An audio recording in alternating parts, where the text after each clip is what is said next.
I see people struggle with, you know, kind of from like what I was saying earlier, from like both ends of the spectrum. So like people that, you know, have become, you know, have lost a lot of weight, have become very, let's say, fit, or their, you know, their body composition has changed, but they still see themselves as, you know, a larger person. Yeah. And then on the other end of the spectrum, you know,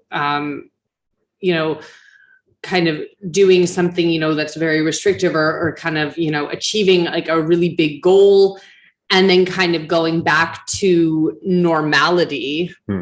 You know, I guess the question is, you know, how do people deal with that psychologically and sanely without, you know, questioning their worth?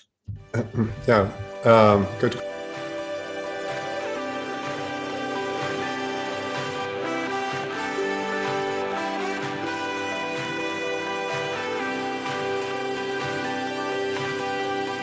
Being on a podcast, The pitfall is too much of that.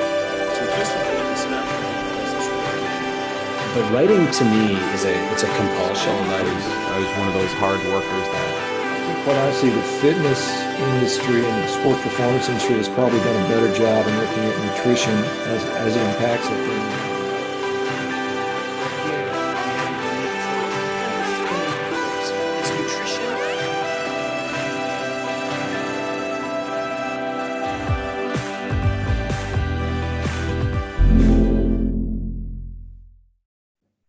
Recording in progress. Are we recording? Yeah. Okay. Hi. Hi.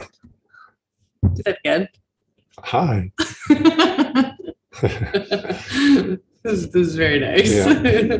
Hi. How are you? Oh, I'm good. I'm a bit sleep deprived.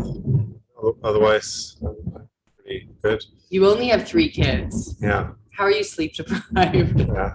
I don't know. It's just, you know, staying up all night playing poker.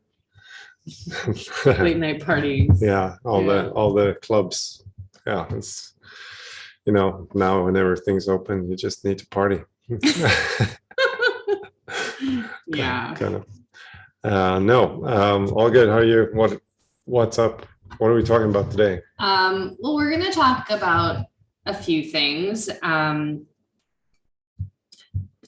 If I could get words out, we're going to talk about nutrition. We're going to talk about lifestyle, body image or body dysmorphia. That's such a strong word, and there's so many just, you know, kind of negative connotations towards it. But I think it's a good word to use because it is a real thing, but understanding what it actually is, and not just like throwing the word out there and saying I have body dysmorphia or she has body dysmorphia, right? Yeah. And it's not just a thing that women have, and it's not just on one end of the spectrum. So I think there's a lot to kind of unpack about it. But then I thought, you know, we should talk about that and nutrition and simplifying nutrition and kind of making it, talking about that it's not as hard as it needs to be and not as complicated as it needs to be or it should be. Yeah.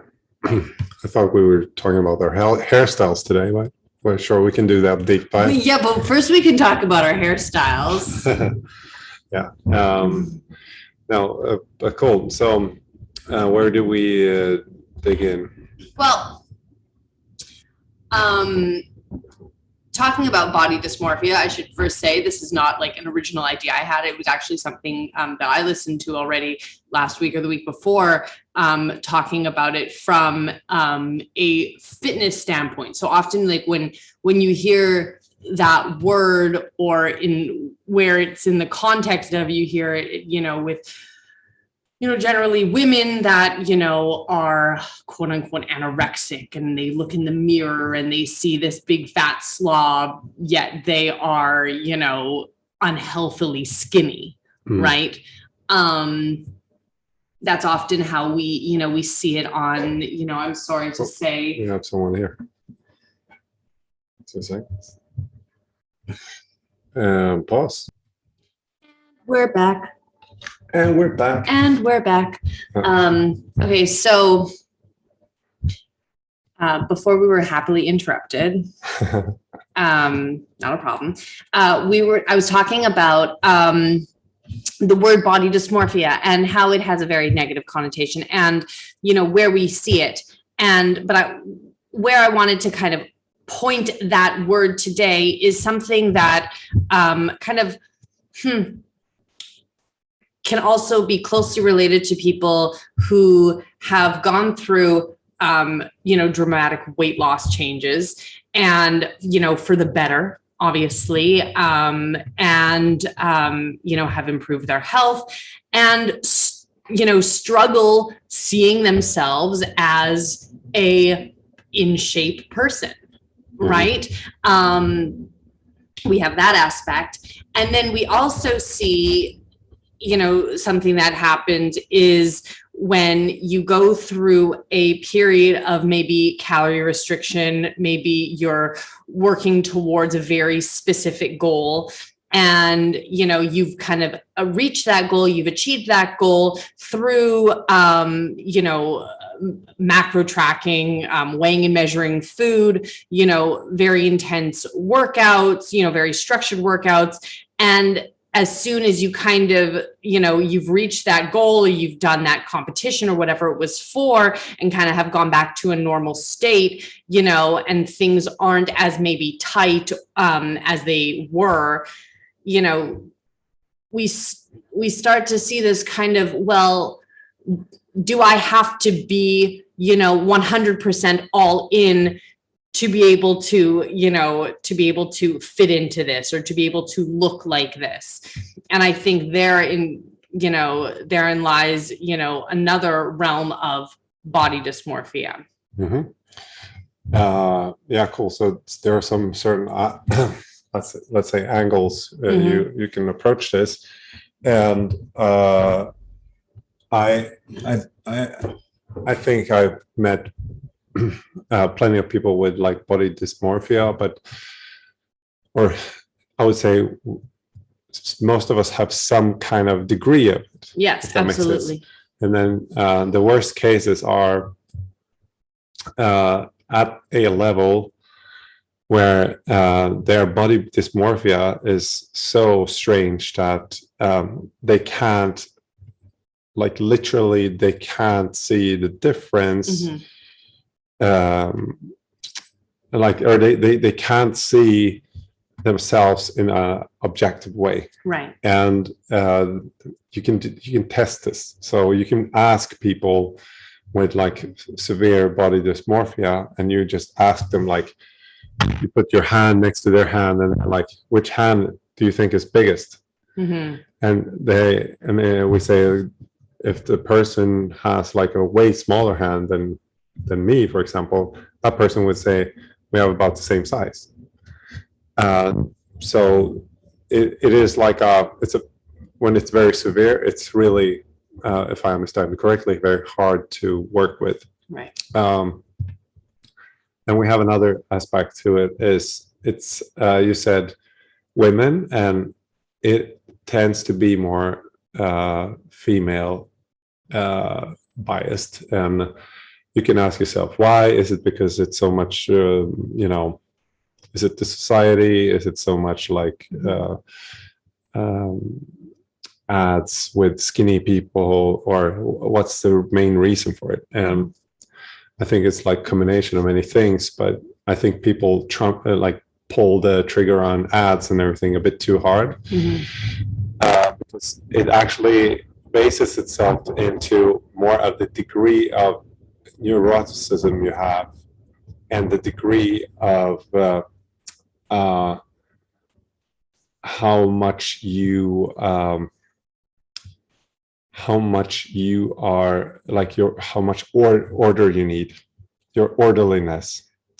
Okay. So the more because it also then goes into how much you get disgraced by stuff. Mhm.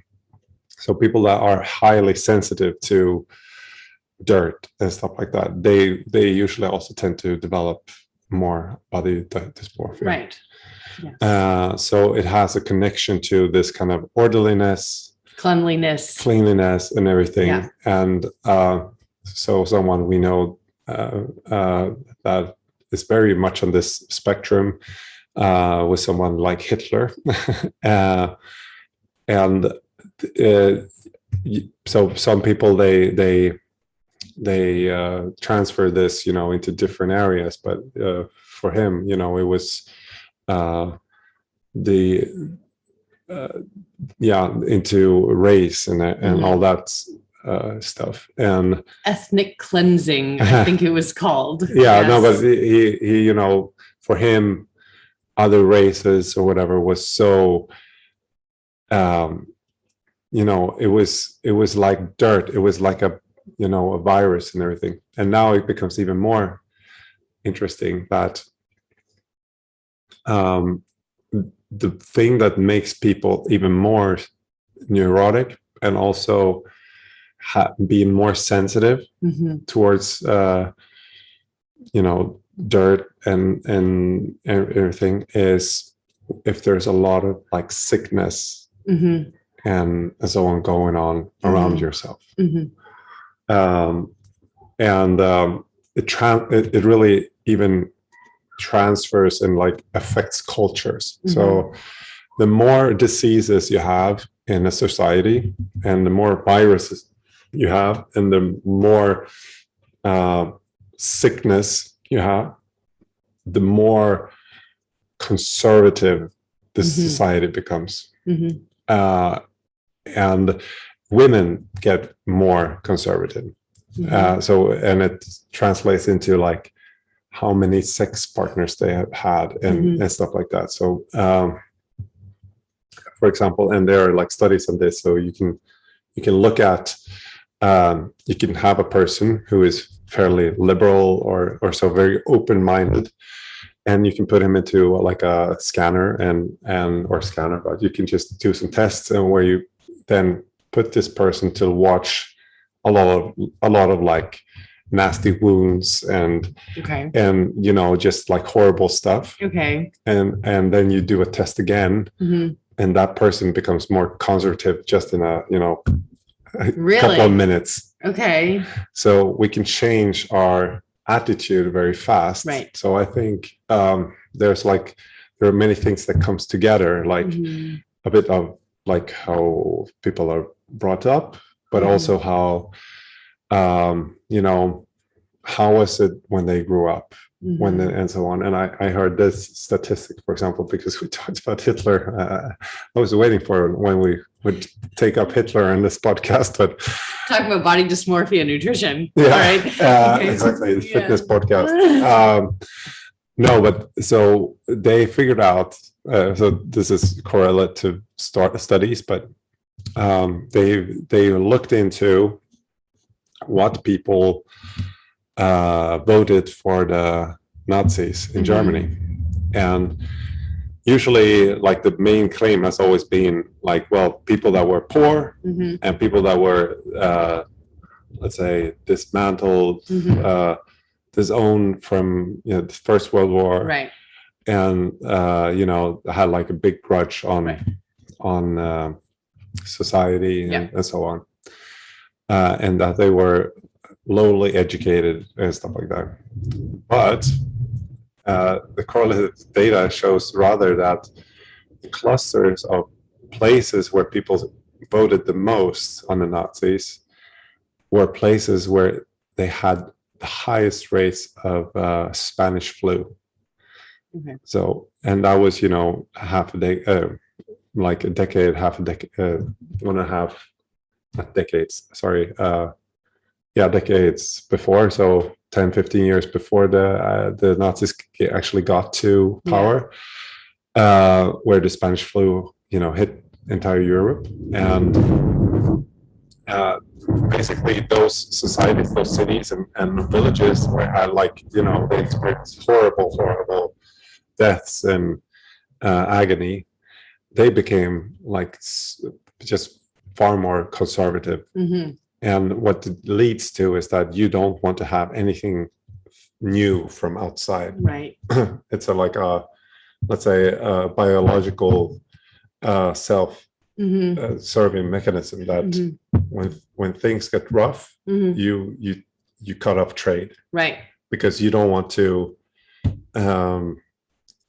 take in more diseases and Right. stuff like that, because they could actually wipe out your society. Yeah. And that's kind of what happened in North America. Mm-hmm. Like the disease killed, the almost all the Native Americans. It was not guns, Right. it was disease. So it has like a very protective way, a good thing with it, because if we can protect ourselves from other diseases, we can stay alive. Mm-hmm. But there's another trade-off, is that if you cut trading, you can't,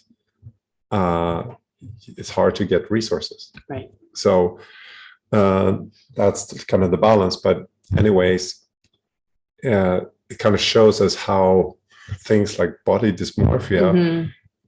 roots from the same thing. Is that if you or anyone has had much more of, let's say, hard, orderly Mm-hmm. upbringing, Right. it can definitely lead to maybe that kind of, A skewed perspective. Yeah. Right. Yeah. So, I see people struggle with, kind of from like what I was saying earlier, from like both ends of the spectrum. So like people that, have become, have lost a lot of weight, have become very, let's say, fit, or their body composition has changed, but they still see themselves as, a larger person. Yeah. And then on the other end of the spectrum, kind of doing something, that's very restrictive, or kind of, achieving like a really big goal, and then kind of going back to normality. I guess the question is, how do people deal with that psychologically and sanely without questioning their worth? Yeah, good questions. Some things came up to my mind when you talked about that, is like, actually nothing changes in your worth. It's just your perspective. Perspective. Right? And this is the interesting thing. And I think everyone of us knows exactly how this feels. You do your stuff, and you might be working out for a while and everything, you change your diet a bit, but you haven't, been tracking everything or anything. You haven't even watched yourself in the mirror for the last 3 months. And then you meet your friend that you haven't seen for 6 months or 1 year, and they're like, whoa, you changed. And you're like, what? You're like, who? Yeah, but like, you don't see that. Yeah. Right? Yeah. And so of course, like, we all carry that kind of, self-image of who we are. We all carry that, and we're super bad at seeing ourselves. Yeah. And then we have the mirror-ish, like Right. the mirror me, which is like, okay, this is who I'm in the mirror. So I'm pretty sure a lot of people can relate to this. Like, they look themselves in the mirror and they're like, well, it looks pretty good. And like, oh, like this. And then, feeling proud, you go out, and then the next, whatever family gathering or so, you're like shirt off or whatever. And then it's a photo. And then you watch a photo, like, that's not. You're like, that's not. No. That's not how I look like. Yeah. It's not how I feel like. Yeah. So that's another, thing. And there's even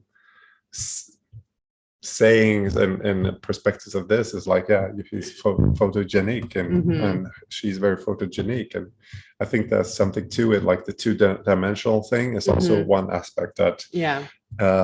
we oh wait, I've talked about like this with attractiveness and stuff like that yesterday with Miri, but attractiveness is so much more than just the picture. Yes. And seeing this kind of, you know, you can even meet a person and, you know, like, oh, that's you know, a 10 on the scale Right. of 1 to 5. Right. And then you see like, I'm going to check that person on whatever Instagram or someone is like, oh, this look like that good. Yeah. So there's so many things that, you know, affects our value systems and so on. And I think like the 2D thing is just a man-made thing. It's not like a real thing, you know? Yeah. So I definitely believe there must be studies, because I don't know about them, but there must be studies on like what kind of people look better on pictures. And I think people that look better on pictures, well, usually talk about like that they have similarities, symmetries, and so on. I think that's true, but also usually when it comes to models, they look for like special traits, like this is a special person because it's wide eyes, or it's something that kind of traps us in the 2D space. And I have this, like I've seen like a picture of someone, it's like, oh, that's a beautiful face, and then you meet that person in the real life, and it's like a duck, you know. It's so I think the dysmorphia goes in like all these directions. When we have the media is kind of distorting that, like the type of media we use. When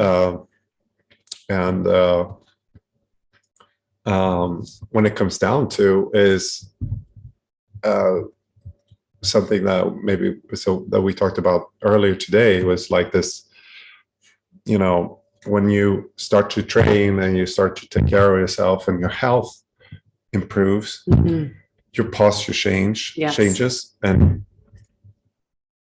and you start to feel more proud. So I wrote this text about that a couple of weeks ago about like, you don't need to have a six-pack to take off your t-shirt to go to the beach or whatever, because basically when you feel good, it doesn't matter how you look like, because and people also see that. That's why people with higher status, even though they don't have maybe a six-pack or so, they become very attractive to us.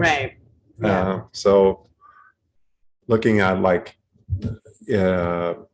actors and stuff like that, you can have actors that have like, you know, actually very mediocre bodies, but people are like, I want to look like, you know, he looks very good in a suit or so. And it changes also for the perspective. Like, I don't know if you had this, like, because we live in this small bubble called escapist CrossFit and CrossFit in general. So we see a lot of people that have much more, you know, let's say self-confidence. Yeah, I mean, we see it every day on all body types. And, you know, we have, you know, one girl that comes in here, you know, trains really hard, and doesn't have the quote unquote, you know, CrossFit or slim body, but man, she carries herself pretty, you know, with her head held high. And it's pretty fucking sexy, you know, versus, you know, the girl that, you know, questions her self-worth and what she's able to do and just kind of stays in her, you know, little comfort zone. That's a very different type of, you know, of, you know, from what we see, from what we feel, you know, of a feeling about yourself. And I guess, you know, the thing that keeps popping in my head is, yes, of course, you know, it's mindset, but it's also, you know, it's such a psychological, you know, I don't want to say defect in us, but but it's, you know, an attribute that we have that, you know, we can conquer and we can choose, you know, to not live, live our, measure our value by, if that makes sense. But it's also, you know, when people come in here and start to change, you know, it's not just, you know, they're, you know, they might progress, they might start to, you know, be able to do a couple pull-ups, they might be able to, you know, lift a little heavier, but it's like their nutrition changes and see, segueing, and they start to eat cleaner because they know that eating clean makes you just feel better. Yeah. Right. So, you know, when we're talking about nutrition, you know, produce and protein, it's not that complicated, you know, and some carbs, right? You know, some fat, you know, you need it all. But when you start to eat better, you start to feel better. And I think that just kind of trumps everything. Yeah. So exactly, and it puts you into that right spiral of things happening, and I mean, and I think it definitely changes the perspective of so many people, and but yeah, it can be. I can still see that it can be disheartening for some people that you put in all this. You know, you put in all this work and you actually feel so better and everything. But then you look at a photograph and it's just like, but that's not how I feel. Right. Because in your mind, you already look like whoever. Right. But it's just like again, that's maybe where the ads come in and everything is like, well, you're comparing yourself to a photoshopped image of something, and not the you know the reality in that sense. So I don't know, but it would be like super interesting, you know, in one way, if we only had photographs of, you know, I don't know, Leonardo DiCaprio in his worst, you know, angle, and Brad Pitt in his worst angle, or without professional lighting and direction. Yeah, and like tons of hours of photoshopping on those dudes, and I don't know which women most women compare themselves to, but I mean, you know, like you can just like open up Instagram and most of the influencers look like a Kim Kardashian, you know, that, I mean, she's just such an avatar and just her like physical appearance, because they're like the attributes are just so, you know, they're just copycatted all the time. So there's nothing original, right? And you know, it's I feel like that in itself is just making you kind of like live up to something that's not even you. Why would you want to be something that's not you? Yeah, exactly. But again, it comes up to we set this ideal. The only problem is that we have this fake friends, meaning celebrities that we don't actually know, right? And we set them as ideals when it's like just highly manipulated photos and footage and carefully chosen footage. And I mean, that's the problem a bit with media. It's just that it's we think we know these people, you know, and we're programmed to recognize faces and everything, and they take up a lot of like space in our heads of how, you know. Imagine like how much. It's like I think about like my phone sometimes when like, because I like make like a lot recently like of like little, you know, videos from like, you know, training sessions or whatever. So it's like my storage is always full, right? So I have to like go in and delete. But it's like, imagine if like we didn't have we had all this room for like much more productive stuff. We care so much about such frivolous shit, about what others look like and how I can make myself look a little bit more like her. Maybe I'll be a better person. No, if you're an asshole to begin with, you're still going to be an asshole in the end, That's why I think it's better to look at your health. Yes. And use those metrics. Mm-hmm. And basically look at blood pressure, body fat, blood sugars, Mm-hmm. insulin levels, and performance over time. Because that's going to tell us more of who's the ideal. Mm-hmm. And also injury free, all those kind of, when you start to tick off all these boxes, then it's like, that's going to be a happy person,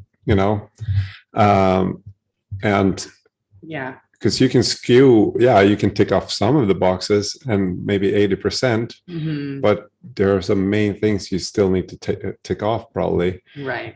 Because you can get lean, you can get buffed, let's say, but let's say you don't have social connections. Sorry, you're gonna die alone. So nobody, and that's like one of the big things that people miss as social connections if they don't have them. And then all this health is also kind of pointless. So and that's so cool because that's something that we see here all the time. And and I actually so one thing that I was this is totally like a reconstruction of how this logo came to birth, but it has 4 pillars, and you can extend it to 5 and 6 and whatever, but these are like the 4 pillars that maybe we talk about. We have exercise, we have nutrition, we have social connections, and hopefully sleep. So those things we can try to work on. We can translate that into some other things that we actually work as coaches, and that's we can work on people's training. We can work on their eating habits. We can work on their management, and we can also work on their sleep. So maybe it falls under management, but these are kind of the things we can that we can work on also here. So as I said, we see it all the time. We see it amazing. Like we had today, Mr. Nick coming in, not to name any names, but this is such a great story because he started 1.5 years ago, and he has been doing almost more lockdown. More lockdown training than in the gym training. But he's been very consistent, and he has lost. So he had a body fat percentage of 26 when he started, and he's dropped down to 13. It's incredible. He has gained, I think it was 4 or 5 kilos of muscle. It was about like 4.5 kilos of muscle. He's dropped his visceral fats by half or even more, so from 11 to 5. So the fat around like the vital organs. Which is like, okay, that's very good for your health. It's not bad. And increase this on all points, it's just gone much better.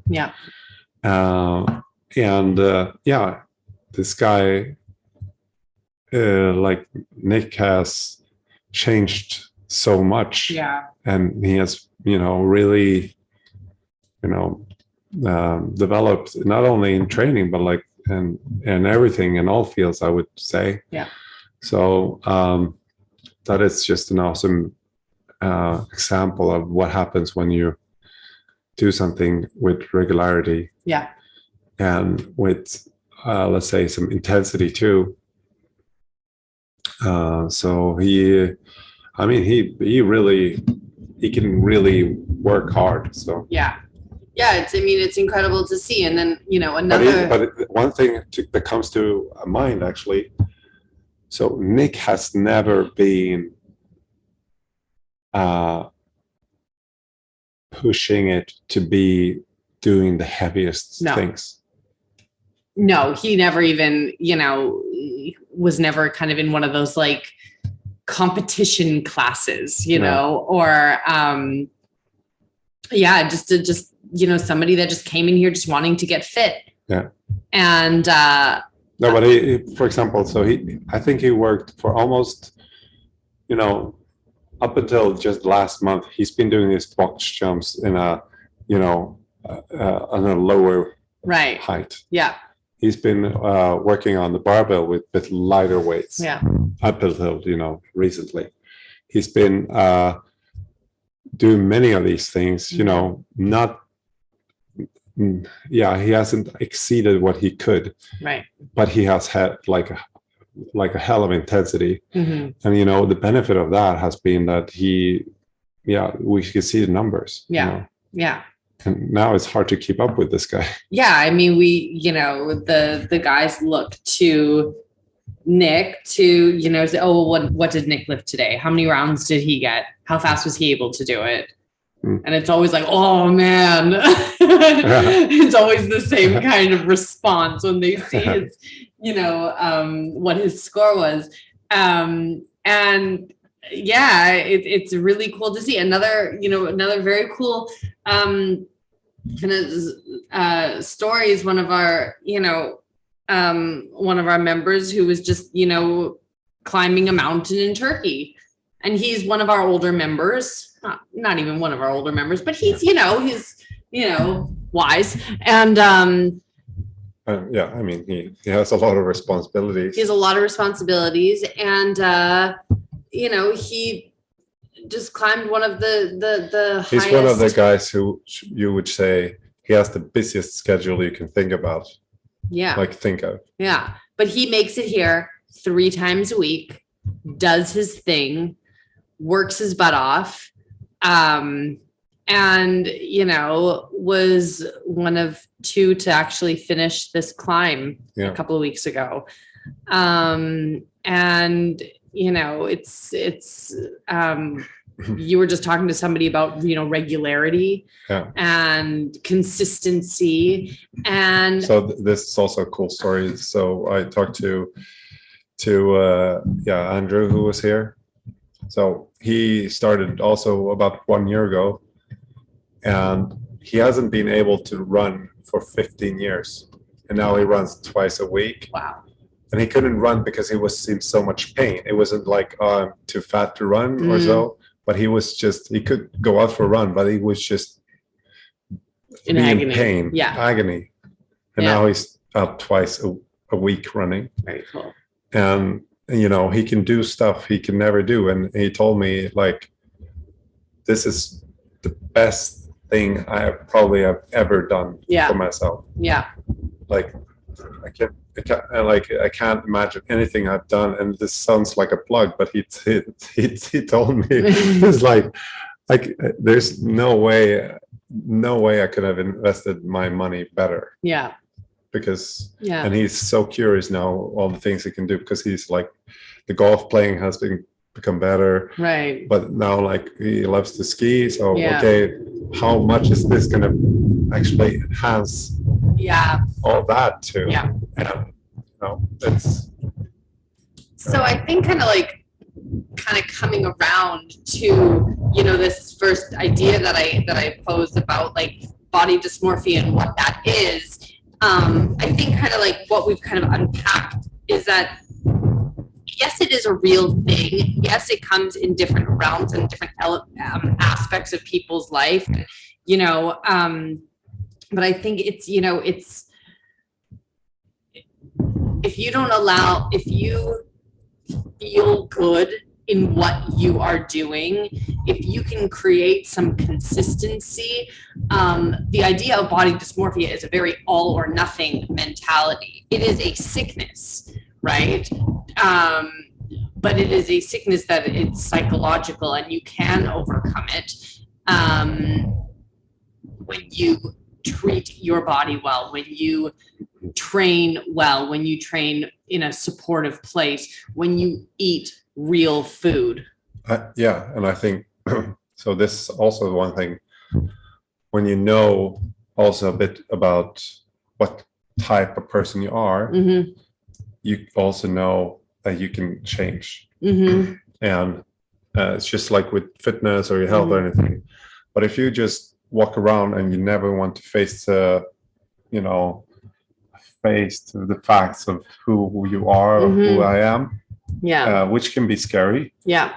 But if you don't do that, you also don't know what you can achieve. What you're capable of. Yeah. And I think like every one of us can become better at that, understanding ourselves. But I think just if you know like your traits from being highly neurotic, highly orderly and stuff like that, I think, maybe it's not the best thing for you to even have things like Instagram and that stuff. Like that, those things will just pull you down. And rather focus on, real human connection. Yes. Yeah. Because I mean, it seems to be like in all cultures, anything, it's like you need to have someone in your life, or some people that mean something to you. Yeah. And I think that's like something, and during the lockdowns, everything, that's very something that I think most of us maybe noted, but also like those that didn't have that, they suffered the most. Even if you're introverted, right? You still need that, like you need that human connection. Yes. And again, for most people, what does it matter how much I earn or whatever place I've been to if I have no one to share that with? Yeah. So yeah, absolutely. I think Bill Maher's this past week, his kind of closing monologue was about like, your phone is making you an asshole, your phone is making you a dick, or something like that. And it's so true, because like we're stuck to like such a false image of reality, and he, like, one of the funniest things he says is like, when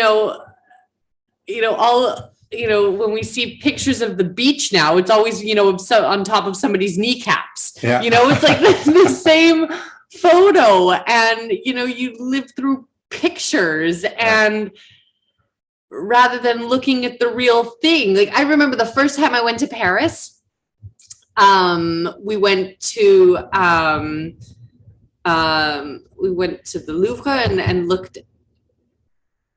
The museum. Yes, and saw the Mona Lisa.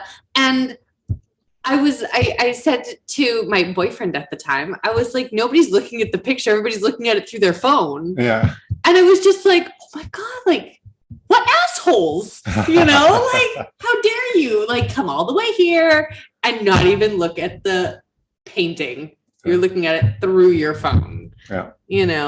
So, I mean, like, look at yourself, stand in front of the mirror naked, and like, you are where you are right now. You are where you are right now. It doesn't mean it's always going to stay that way, but you have the power to, choose to see reality.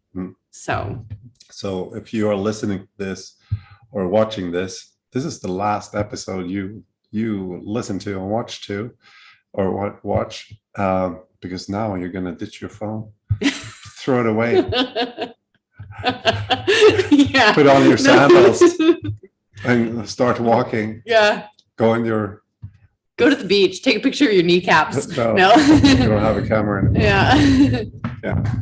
No, but it's definitely also balanced. But again, depending on your personality type and stuff like that, I just think the better you know yourself, you can spot when things are when it's real and when it's just something that you're making up in your head. Yeah. So Yeah. yeah. Cool. All right. All right. Thank you, let's sir. Wrap it up and get going. All right, let's go train. Ciao. Bye.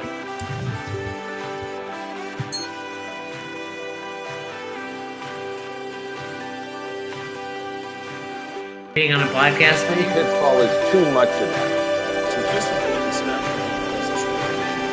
But writing to me is it's a compulsion. I was one of those hard workers that I think quite honestly, the fitness industry and the sports performance industry has probably done a better job in looking at nutrition as it impacts it than